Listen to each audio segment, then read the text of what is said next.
soir, des habitudes et de leurs conséquences. Notamment, constatons que nos administrations sont en partie décalées par rapport à la société. Et pourtant, nous devrons réaliser cette transformation, la réaliser coûte que coûte, faille que vaille. C'est ce qu'a indiqué ce matin le président de la République, dont l'allocution peut être perçue comme le discours sur le changement. Permettez-moi à présent de vous livrer celui sur la méthode de ce changement. Mais que devons-nous changer de prime abord? Ce que nous devons changer, c'est un système et accessoirement des structures et des procédures. Un système étant un ensemble complexe d'éléments en interaction. On appellera changement systémique un processus qui favorise le changement structurel de tout un système en se focalisant sur la relation entre ces différentes parties.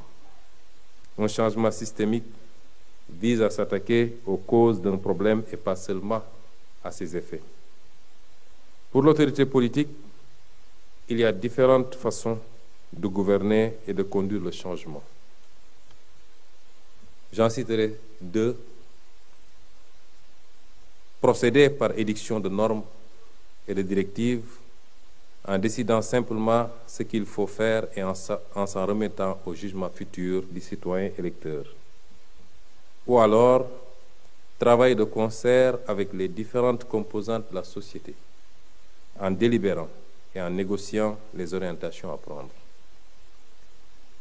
Se limiter à une manifestation de l'impérium par l'outil législatif et réglementaire sacrifie tout l'avantage d'être simple et direct à la fragilité des acquis qu'il engendre, souvent immédiatement remise en cause par manque d'inclusion. Privilégier la concertation, par contre, est certes plus complexe, plus studieux, et laisse parfois de côté certains secteurs. Mais ça permet, en revanche, de construire sur des assises plus robustes et plus durables, en ce que le changement qui en découlera ne sera plus simplement imposé, mais inclusif. Il est débattu et négocié. Aucune de ces méthodes ne suffira à elle seule à conduire et réussir le changement systémique prescrit par son Excellence, le Président de la République. C'est pourquoi notre méthode consistera en une combinaison des deux formules. Nous réunirons par exemple, dans les jours à venir, tous les grands acteurs sociaux afin de trouver une façon acceptable de conduire la chose politique par une administration performante et stable dans l'exécution de ses missions, dans un contexte rendu difficile, malgré les efforts colossaux de mon gouvernement durant ces 9 derniers mois, par la situation tourmentée des finances publiques. Ensemble, nous devrions nous entendre sur les mesures de correction et celles sociales à adopter et à appliquer, notamment pour accompagner le gouvernement à rétablir le déficit à son niveau autorisé. Ce sera également le cas pour les effectifs humains de l'administration et leur impact budgétaire, rapporté à l'efficience, l'efficacité et la productivité attendues.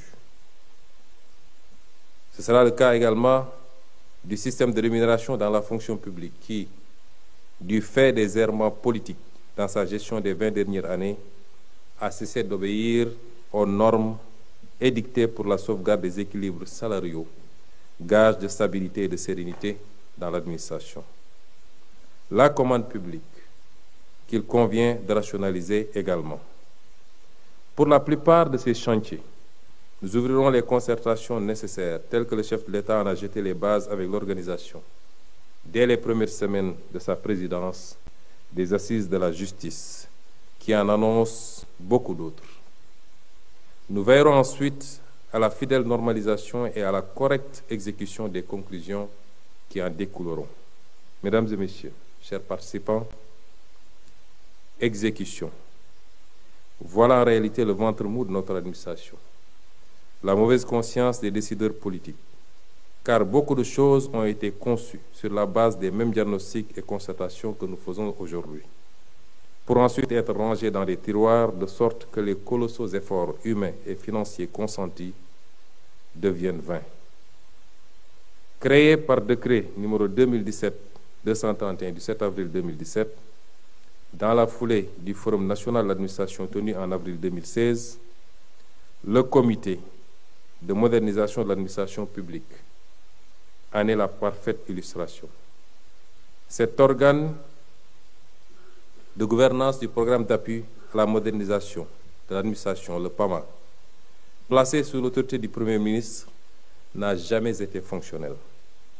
Cet état de fait a plongé dans une léthargie profonde tout ce programme, dont l'objectif général était pourtant de contribuer à l'action de modernisation de l'administration du Sénégal afin de lui faire jouer, afin de lui faire tenir son rôle moteur dans le processus de développement du pays et en s'appuyant sur une stratégie d'intervention consistant en une optimisation du cadre organisationnel de l'administration, une amélioration de la qualité des services offerts aux usagers et une professionnalisation de la gestion des ressources humaines de l'État.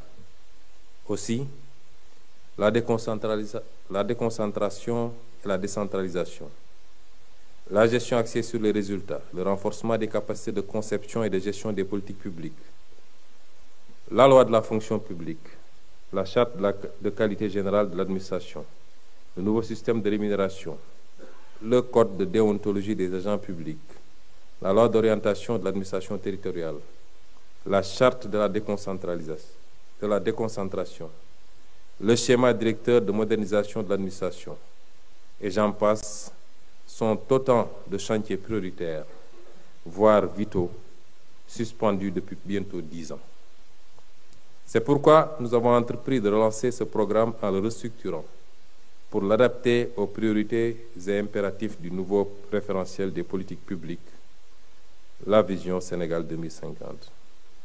Ainsi, le réajustement du cadre juridique et institutionnel de pilotage et de gestion du programme est en cours de révision pour une meilleure prise en charge des nouveaux défis, notamment celui de renforcer les ressources à la hauteur des ambitions déclinées et permettre d'apporter des réponses aux usagers du service public, par la dématérialisation intégrale des procédures de l'administration, par la généralisation de l'application de la stratégie nationale d'accueil, d'information et d'orientation, par la modernisation de la gestion des ressources humaines au sein de l'administration publique, par la modernisation des procédures et du système d'information des régies financières, par le renforcement de la politique nationale de conservation et de gestion des archives et de la documentation administrative, par l'application de la charte de la déconcentration, par l'accompagnement des politiques de territorialisation des projets, par le renforcement des mécanismes de facilitation de l'accès des usagers aux services, par l'institutionnalisation du Grand Prix du chef de l'État de la meilleure administration publique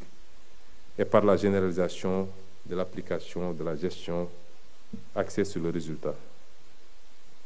Quant au pilotage de la transformation systémique, nous partons du constat que le groupe des entités publiques et parapubliques, qui absorbe 70% du budget de l'État, représente un levier opérationnel critique pour la bonne mise en œuvre de l'agenda national de transformation.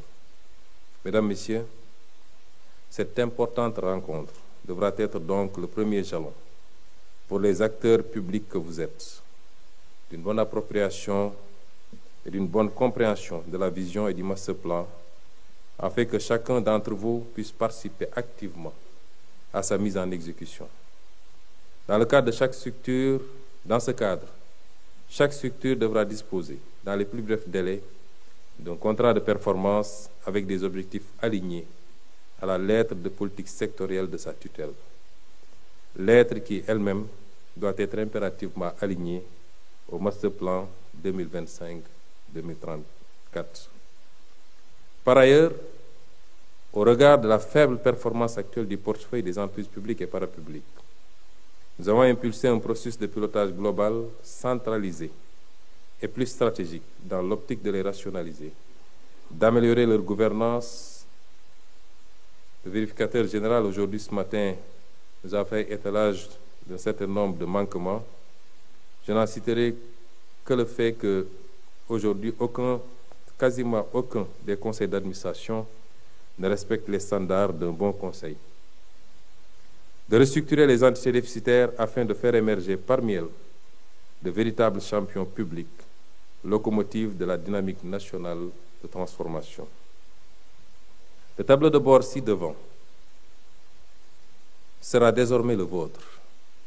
Le changement systémique qu'il ambitionne doit dorénavant être la boussole de votre action. Pour y parvenir, je veillerai personnellement, avec mon gouvernement, à la mise en place du cadre de gouvernance du changement, à la neutralisation des obstacles au changement et au respect strict de la déontologie.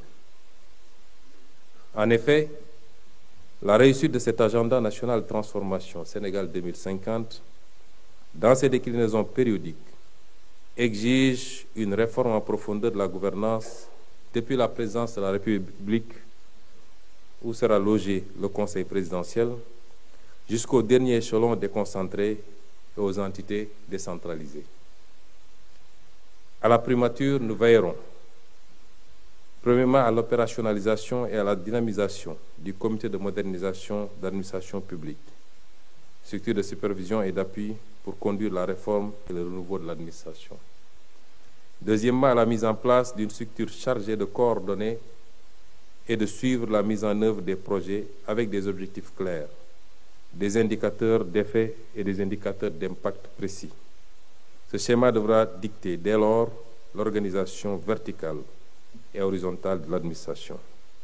Enfin, la création de l'Agence nationale de centralisation de la commande publique, dont le projet de décret sera incessamment soumis au chef de l'État. Cette agence permettra de rationaliser les dépenses de l'État et d'améliorer nos marges de manœuvre budgétaires dans le cadre d'un assainissement durable et d'une gestion vertueuse et saine de nos finances publiques. Mesdames et messieurs, chers participants, à l'expérience, il est clair que les seules mesures structurelles, organisationnelles et textuelles ne sauraient garantir à elles seules la réussite de cet immense chantier qui nous attend. Il nous faudra donc identifier, combattre et neutraliser les obstacles au changement. Jadis comme naguère, toutes les tentatives de réforme, de transformation systémique des structures et de l'infrastructure de l'État se sont toujours soldées par des échecs en totalité ou en partie. La faute certainement à la faiblesse des volontés politiques qui les ont portées. Mais la faute aussi et surtout aux vives réticences au changement, au conservatisme bureaucratique et au lobby de préservation d'intérêts de groupes professionnels ou occultes. Pour le premier, je peux vous assurer qu'aussi bien pour son Excellence, le Président de la République, que pour le gouvernement que je dirige, plus qu'une déclinaison d'orientation programmatique, c'est une volonté dogmatique et agissante qui est en marche, basée sur la claire conscience que notre pays n'a d'autre choix que de se réformer, voire même de se révolutionner, au risque de s'enfoncer dans les méandres de ces échecs répétitifs, illustrés par son retard de développement socio-économique. C'est le mandat que les Sénégalais ont donné au chef de l'État, le 24 mars 2024. C'est celui qu'ils ont confirmé à sa famille politique le 17 novembre 2024. Ce mandat sera honoré.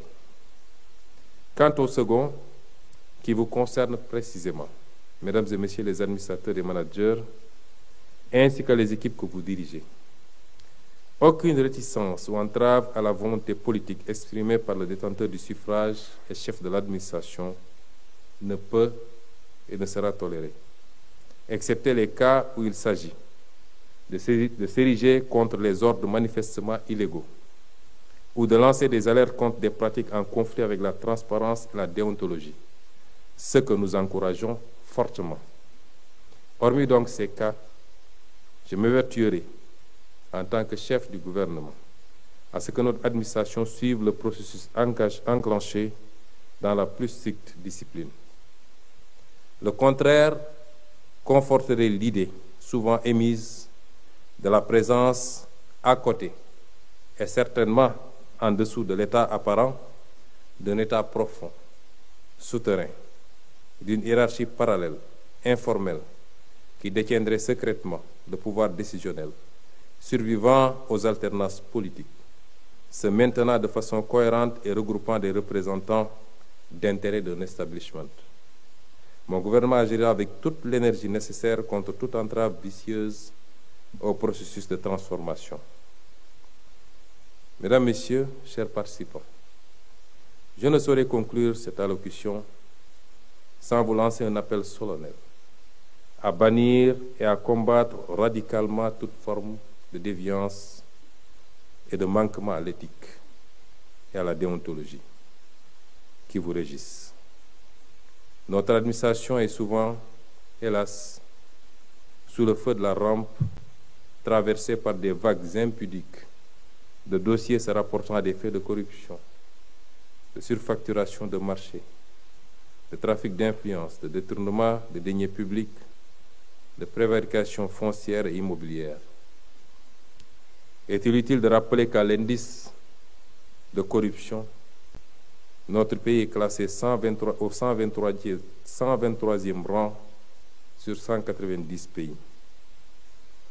Au-delà de l'aspect pédagogique et préventif, auquel nous consacrerons toute la formation nécessaire, je voudrais vous confirmer que, depuis le 24 mars 2024, avec l'élection du président Bassirou Diomaye Faye, nous sommes entrés désormais dans l'ère de la tolérance zéro, aussi bien pour la détection que pour la sanction de ces pratiques occultes, conformément à nos engagements en matière de reddition des comptes devant le peuple.